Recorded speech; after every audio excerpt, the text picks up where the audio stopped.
No último episódio, nós tentamos delinear o que é a filosofia um pouco como filha. Quer dizer, a filosofia como produto de outras forças que a ultrapassam e a condicionam. A filosofia existe através da linguagem, então depende bastante das dinâmicas de transmissão da linguagem. Além disso, a linguagem afeta e é afetada por todas as outras configurações da sociedade, inclusive ambientais, psicológicas, midiáticas, econômicas, etc. É esse conjunto mais amplo de fatores que define o que é importante e não é, tanto na filosofia como fora dela. Quais são os principais temas da filosofia, onde estão os focos, em que a gente presta atenção, do que a gente se distrai. Desse ponto de vista, a filosofia é um produto, entre outros. Porém, ao mesmo tempo em que ela é filha, a filosofia também se propõe como mãe. Ela já pode ser entendida como mãe a partir de quando eu falava do campo geral, a semiosfera. Quando eu falava dos pensadores particulares, das ideias particulares, da forma como esta ou aquela pessoa vem a pensar o que pensou, isso se dá sempre em relação com o meio mais amplo em que ela se encontra. É essa a perspectiva mais esperançosa e a mais digna da filosofia. Bem-vindo ao Questão de Método. Episódio 4. O que é a filosofia? Parte 3. A filosofia mãe. Mais do que uma disciplina, entre outras, a filosofia sempre se pretendeu uma função muito bonita, uma função de mãe de todos os conhecimentos. Assim, a filosofia mãe não poderia ser tomada como uma disciplina particular, como uma disciplina local, entre outras, mas como a própria existência do espaço que é recortado quando se dividem os locais. Se você pensar as disciplinas como regiões, como espaços vizinhos uns dos outros, e as disputas entre as disciplinas como disputas de territórios sobre os quais elas têm poder, por exemplo, quando elas brigam por financiamento, quando elas brigam por prestígio, por alunos, pela posse desse conceito ou daquele, deste objeto ou de um outro, é possível pensar também uma coisa mais fundamental, mais profunda. A maternidade que a filosofia pretendeu ser, mas nem sempre conseguiu, é a do solo, o que pode ser, aliás, uma condição que ela não possa assumir aqui e agora. Mas isso não impede de pensar uma filosofia que seja assim. Quando a gente fala que a filosofia é a mãe de todas as ciências, e eu não inventei isso, é uma frase que corre por aí, é porque tem aqui alguma verdade. Não só porque existem várias ciências que a gente hoje considera como disciplinas separadas, que têm institutos separados dentro da universidade, que são cursos separados, especialidades que não conversam com as outras. Ao mesmo tempo, a filosofia, uma vez tendo produzido essas disciplinas, pode ser entendida como o próprio solo de onde essas coisas partem. E o solo é a Terra, e a Terra é a mãe. Então, independentemente das brigas pelo território, por onde vão ser traçadas as fronteiras, onde começa e onde termina, por exemplo, a psicologia em relação à filosofia ou a qualquer outro conhecimento, a teologia em relação à filosofia, a matemática em relação à filosofia e outras entre si, há, independentemente disso tudo, um outro sentido de filosofia, mais interessante porque é mais produtivo. E mais produtivo no mesmo sentido em que a terra pode ser mais produtiva. Uma terra em que se plantando tudo dá. Esse seria o meu ideal de filosofia.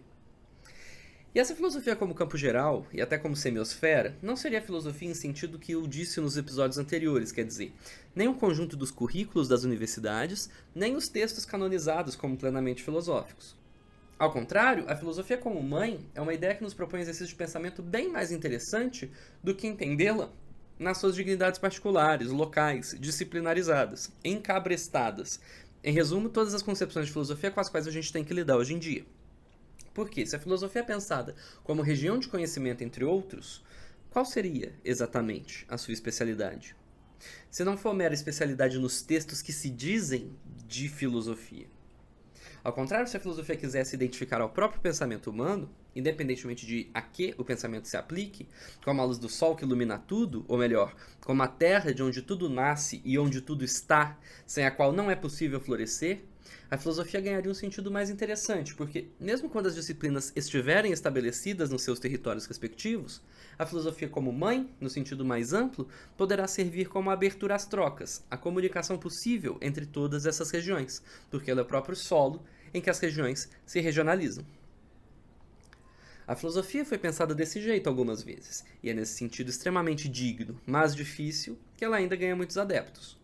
Quando o aluno decide cursar filosofia, pode ser que ele esteja pensando a filosofia nesse sentido mais amplo, mais materno, e ele vai se decepcionar um tanto. Porque a filosofia como mãe terá que ser sempre transgressora, no sentido etimológico da palavra. Transgredio é andar para o outro lado, quer dizer, para o outro lado de uma fronteira.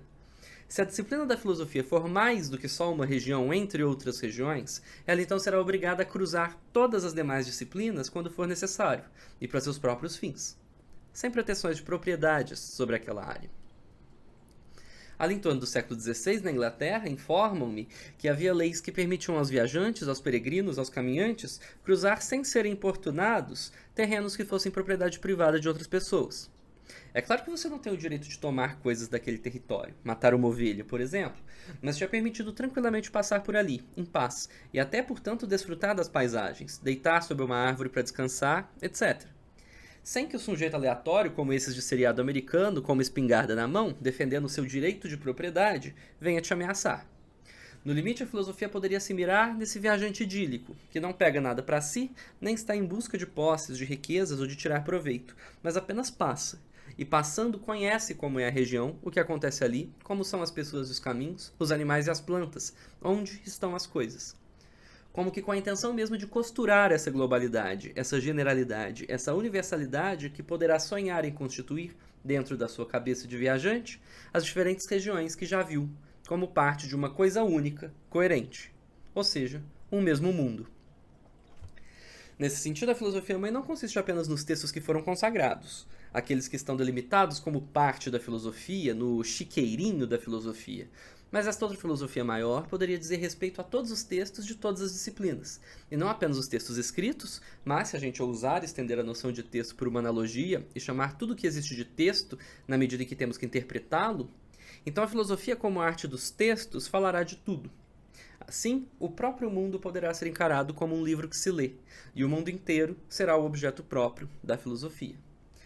Aliás, como já foi, mas em outro sentido, porque tradicionalmente a metafísica trata de 3 temas: a alma, o mundo e Deus.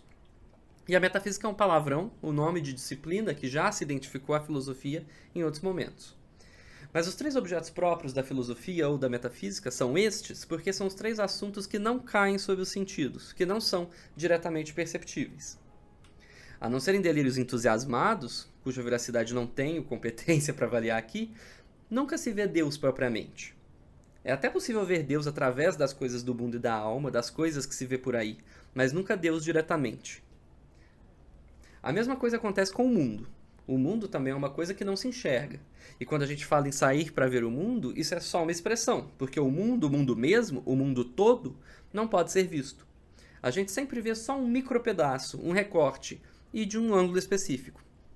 Mesmo uma coisa muito menor que o mundo inteiro, uma cidade, por exemplo, só pode ser vista nos poucos pedaços dela que você visita, e apenas nos momentos em que você está presente, pelo menos em primeira mão. O centro da cidade que você conhece também é um outro mundo de madrugada. Então, mesmo uma cidade que você conhece muito bem, você não a conhece no sentido pleno, ou seja, o tempo todo, em todos os lugares, de todos os ângulos. Porque o mundo é tudo isso ao mesmo tempo, todas as coisas, o tempo todo, de todos os pontos de vista. O mundo não é então o que vem sob seus olhos, e é impossível ver o mundo, ele é um objeto metafísico. Mesmo quando você sai para ver o mundo, pega uma motocicleta e sai pela América Latina, quando pega um avião para conhecer outros continentes, não é possível conhecer o mundo assim. Você sempre vê fragmentos do mundo, e a totalidade das coisas é algo que você só imagina, e imagina muito mal, na verdade, enquanto apenas o mundo inteiro, que não tem como caber nos seus olhos, é que é o mundo de verdade. Por isso ele é um objeto metafísico, você só pode supor como ele funciona. Por último, a alma é o terceiro objeto metafísico. É algo que você pode até alegar que sente, mas que você nunca vê. A sua alma é tão invisível quanto a dos outros. É claro que você vê sempre signos, tanto da alma quanto do mundo quanto de Deus, desde que você decida interpretá-los assim. E a arte de interpretar é essa arte estendida dos textos. Por exemplo, eu como que leio a presença de uma alma nos outros seres quando os percebo respirando. E esse sopro de vida, ou melhor, esse soprinho, que em latim se diz spiritus, é apenas algo que você supõe a partir do que você vê, mas que você nunca vê diretamente. E portanto a filosofia mãe, como a leitura generalizada, como a visão geral do espírito, visão em sentido figurado, daquilo que pode estar e daquilo que não pode estar diante dos seus olhos, ela tem uma dignidade maior, mas ela tem sobretudo uma dificuldade maior, porque ela lida com coisas demais. Era esse o problema de que partimos no primeiro episódio. Como falar de tudo? Bem, a própria filosofia mãe, enquanto campo geral de todos os conhecimentos, ou se propondo o sonho de um campo geral de todos os conhecimentos, é um sonho humano. E para realizá-lo, as pessoas desenvolveram muitas técnicas ao longo do tempo e em diferentes lugares. A primeira dessas técnicas seria a própria escrita, e não apenas a alfabética, mas também a hieroglífica, a dos ideogramas, as silábicas, os esquemas e os diagramas, até os desenhos, até as pinturas nas cavernas. E a partir dessa escrita estendida, pode-se projetar o próprio sonho de conhecimento geral, de um campo geral, o conhecimento todo do mundo todo, na completude de seus territórios. Algumas perspectivas teológicas e de certas vertentes filosóficas pensam esse todo como o intelecto divino e eterno, de todas as ideias. Um reservatório dado no intelecto infinito de Deus. E a filosofia, portanto, seria aquilo que deveria conhecer essas ideias em sua verdade, em sua realidade. A realidade, em sentido original, é a ideia como presente no intelecto de Deus. Por isso, na Idade Média, há a famosa rivalidade entre os realistas e os nominalistas. Para os realistas, o cavalo real é o cavalo pensado por Deus, não aqueles cavalos que você vê pastando por aí. Para os nominalistas, cavalo é só um nome para exprimir uma ideia abstraída dos vários cavalos que eu já vi pastando. Então, os dois grupos escolhem alternativas opostas à seguinte pergunta: as palavras dizem o que elas dizem, por convenção ou por natureza? As verdades tocam a realidade das coisas? Elas tocam a realidade das coisas se elas forem uma reprodução exata ou próxima da ideia no intelecto divino. O cavalo é só uma instância de uma ideia geral no intelecto divino. Por isso, a ideia de cavalo na cabeça de Deus, e Deus não tem cabeça, é mais real do que os cavalos que estão diante de você. A realidade da ideia é a existência dela, não aqui na sua frente ou na sua cabeça, mas em sua condição de eterna e perfeita, pensada por Deus. Mas essa é só uma perspectiva possível. E eu não concordo muito com ela, porque acho que ela é pouco produtiva se você supõe que é uma verdade muito definitiva, e sobretudo que essa verdade é fiel, de alguma forma, às palavras que a gente usa. Essa perspectiva é a de uma filosofia pai, com um ideal já pré-estabelecido e dado, um padrão ao qual você tem que se elevar, ao qual você tem que fazer jus, ao qual você deve obedecer. Ela se mira no céu. Mas aqui falamos da filosofia mãe, a que se mira na terra. Na filosofia pai, as palavras que a gente usa são reais e se adequam àquilo que Papai do Céu já pensou. E ele já pensou tudo, ele está a anos-luz à frente de qualquer um de nós. Mas as palavras podem ser entendidas de um outro jeito. Elas podem ser artefatos nossos, criados por nós, e nesse sentido, eles não atingem a verdade absoluta das coisas, mas são instrumentos que nós temos para cercá-las. Se as palavras da filosofia mãe dão conta de lidar com o mundo, é que são elas que criam e estabelecem as fronteiras de que estávamos falando desde o começo do episódio, mas também são elas que transgridem, quando necessário, essas mesmas fronteiras.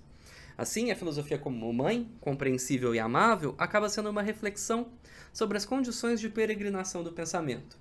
Como caminhar? Como explorar outros territórios? Como conhecê-los? E com quais objetivos?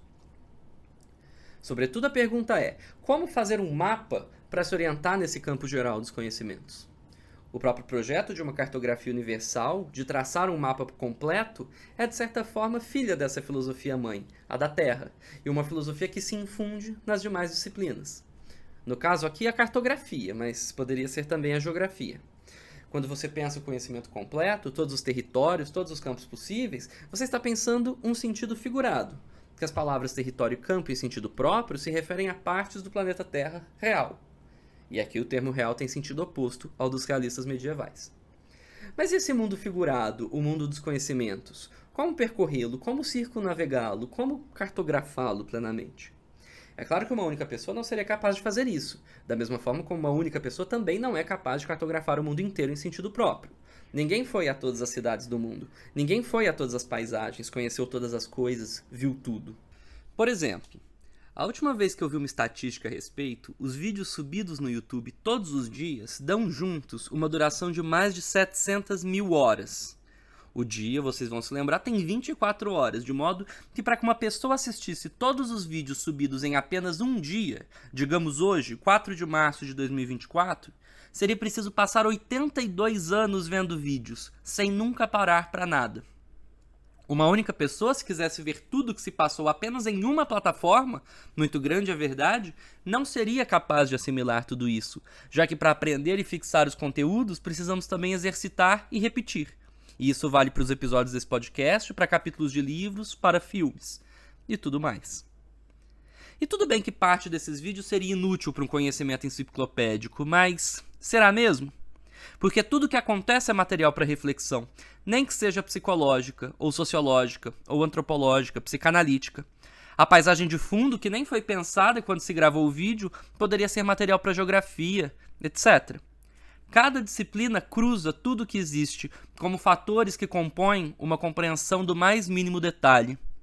Entre o absurdo do máximo de vídeos, 700 mil horas, e o máximo do detalhe, as reflexões ensejadas por um flash de segundos, nos perdemos e ficamos tontos, sem saber como administrar tanta informação. Só o conjunto dos esforços de muitas pessoas por muito tempo é capaz de cartografar o mundo todo, e se compreenda que todo mapa é muito menos do que aquilo que ele mapeia. Como dizem os filósofos geógrafos, o mapa não é o território.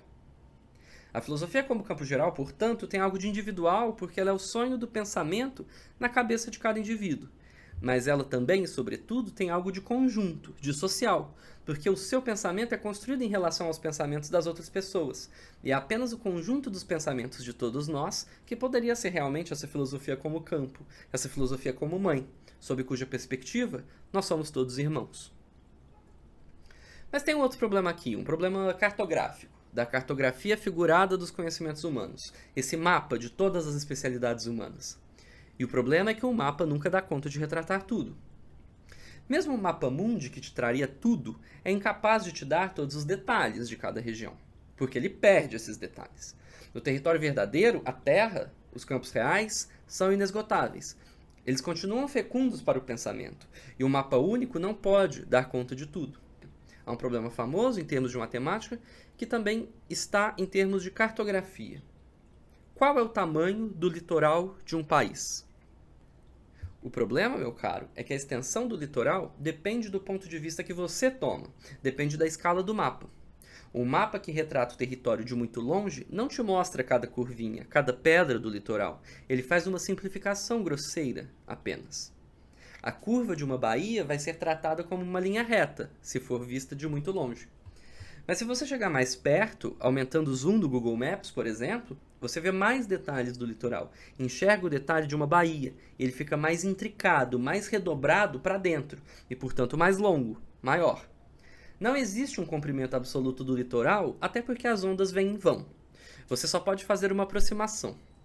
E cada mapa é proporcional aos interesses. Não tem um mapa absoluto. O mundo é inesgotável, como a Terra.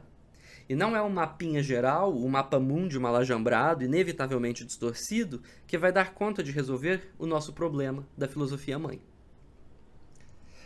A filosofia mãe é a irmandade de todos os conhecimentos de todas as pessoas e de todos os tempos. É uma aliança impossível, mas necessária, entre todas as especialidades, aliança que muito falta hoje. Algumas pessoas falam com razão em transdisciplinaridade, interdisciplinaridade, ou outros termos parecidos, para se referir aos esforços necessários ao conhecimento, o que eu acho extremamente louvável. Mas eu defendo aqui que o próprio esforço de transdisciplinaridade, de ultrapassar as fronteiras da sua própria especialização, dos seus próprios conhecimentos particulares, é um desejo de filosofia. E como desejo de filosofia, ela é muito mais plural do que seria se ficássemos apenas no seu campo filosófico, naquele cercadinho que nos colocaram para que não incomodássemos as outras especialidades. Pior ainda, porque perverso e mal, é quando uma região específica quer tomar todas as outras de assalto, como o imperialismo do pensamento. Nós já vimos o imperialismo na Mãe Terra, nos impérios da Antiguidade e desde as grandes navegações, na destruição da América, no colonialismo de séculos expandido a tudo, pondo tanta coisa a perder. E há um colonialismo análogo, o das regiões do conhecimento. O pensamento não funciona algebricamente. O pensamento não funciona geometricamente. A não ser que a álgebra ou a geometria, talvez em aliança, decidissem conquistar imperialmente todo o mundo do saber. Ao contrário, é preciso reconhecer que há jeitos diferentes de conhecer coisas distintas, e que o conhecimento necessário, por exemplo, em biologia, não é o mesmo necessário em psicanálise, ou em geologia, ou em álgebra. Ou melhor, para conhecer completamente um objeto considerado biológico, digamos um inseto, é preciso saber também geologia, e psicanálise, e álgebra. Dessa forma, a grande figura do projeto comum de conhecimento, a filosofia mãe em si mesma, ela é sempre um desejo, uma flecha, mas ela como mãe e não como pai, em sentido simbólico, é claro, será sempre um projeto de paz entre os povos. Ou deveria ser. Uma flecha não que mate, mas que transporte, rápido e eficientemente, uma mensagem de paz. Do contrário, ela será a imposição dos costumes de um único povo aos demais. É o que acontece quando se tenta reproduzir o método geométrico em todos os outros conhecimentos. Mas mesmo os modernos que gostariam que isso fosse possível percebiam que nem tudo é passível de conhecimento geométrico, que os métodos da geometria não são universalizáveis tão facilmente, e talvez nem sejam universalizáveis ponto, nem esteja isso dentro do campo de possibilidades. Ao contrário, a coexistência pacífica de todos os métodos seria uma solução mais viável, mais humana e mais sensata. A enciclopédia é o verdadeiro projeto desse conhecimento amplo. Não só porque ela se pretende acessível a todos na medida em que todos deveriam poder consultá-la, mas também porque ela reúne os conhecimentos particulares de todos os grupos de uma sociedade. Tal como um mapa mundi do saber, que não pode ser feito por uma única pessoa, mas só se torna possível se várias pessoas, vindas de diferentes partes do mundo, trouxerem seus próprios recenseamentos, e se houvesse então um processo conjunto de afinamento e acordo desses recenseamentos num todo maior. O que gera problemas também, porque não é uma coisa muito fácil obter esse tipo de coerência. E a gente pode até se perguntar se a coerência, como entendida normalmente, é realmente condição de todo bom conhecimento. De toda forma, sempre que surge um novo território, que se descobre uma nova ilha, ou quem sabe um novo continente, é muito triste para todos os envolvidos que se deseje tomá-lo para si de forma imperial. Melhor seria que a gente pudesse fazer uma aliança entre todos, e que a gente pudesse juntar o conhecimento de tudo para o bem de todos nós. Nesse sentido, a filosofia seria propriamente a mãe. A mãe, como a natureza, é uma boa mãe, que nutre, dá vida e se importa com cada um dos seus filhos. Se é assim, essa filosofia é então também uma questão de costumes e de reconhecer o território sem tanto intervir sobre ele. Porém, é uma questão em aberto se é sequer possível conhecer um território sem intervir sobre ele, sem abrir nem mesmo um caminho na mata, sem abrir clareiras, sem matar alguns animais que te atacam. E é possível que talvez não seja possível. De modo que, mesmo assim, mesmo na melhor das intenções, o projeto de conhecimento completo seja em si mesmo imperialista. Essa mãe seja uma conservadora horrível e, portanto, capaz de sufocar, destruir e exterminar certas parcelas, certas populações, certos grupos, em nome dos próprios filhos e da própria família. Mas, de toda forma, permanece possível que trabalhemos sobre o projeto de transformar o mundo em um jardim, e no duplo sentido de mundo, do planeta Terra e do campo geral dos conhecimentos. Não que o jardineiro seja capaz de pensar todos os aspectos de um território. Esse seria mais o projeto ideal de uma ecologia completa, sendo a própria ecologia fruto do tipo de pensamento da filosofia mãe, e que também não é fácil de vingar por agora.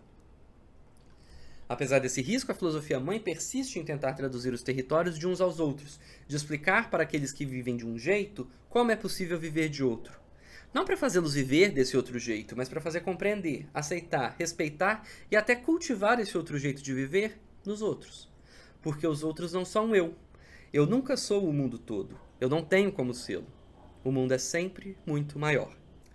A filosofia mãe se torna também uma espécie de devoção àquilo que pode existir, e de amor ao que pode ser descoberto, mesmo quando não se encaixa perfeitamente nos pressupostos e nos preconceitos de agora, naquilo que você desejaria, naquilo que você consideraria bom assim de cara, porque a sua opinião também é cultural e, portanto, mera região de um campo maior.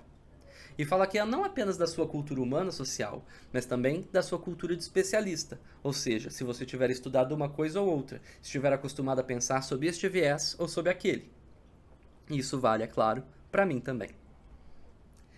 A filosofia, como disse em outro episódio, é também um modo de vida, mas a filosofia como mãe não é um modo de vida específico. Há muitos modos de vida possíveis, e talvez seja necessário que todos eles existam, porque diferentes situações e diferentes paisagens exigem diferentes formas de lidar com elas.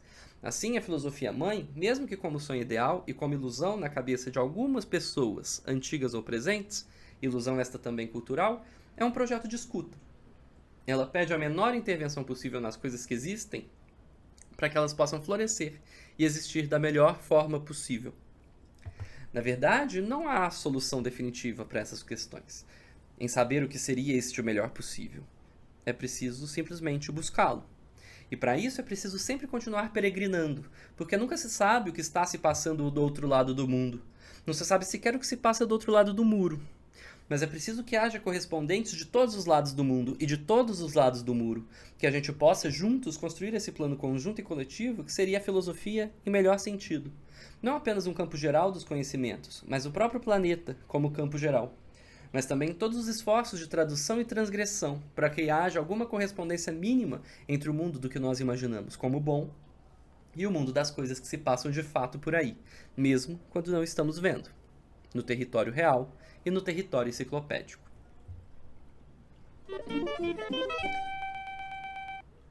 Esse foi o Questão de Método com Lourenço Fernandes. Hoje terminamos a série de 3 episódios sobre o que é a filosofia. O episódio 3 foi uma experiência de tentar aplicar esse sonho tão maluco a algumas coisas. Ele nunca está definitivamente terminado, mas pode inspirar e dar a pensar.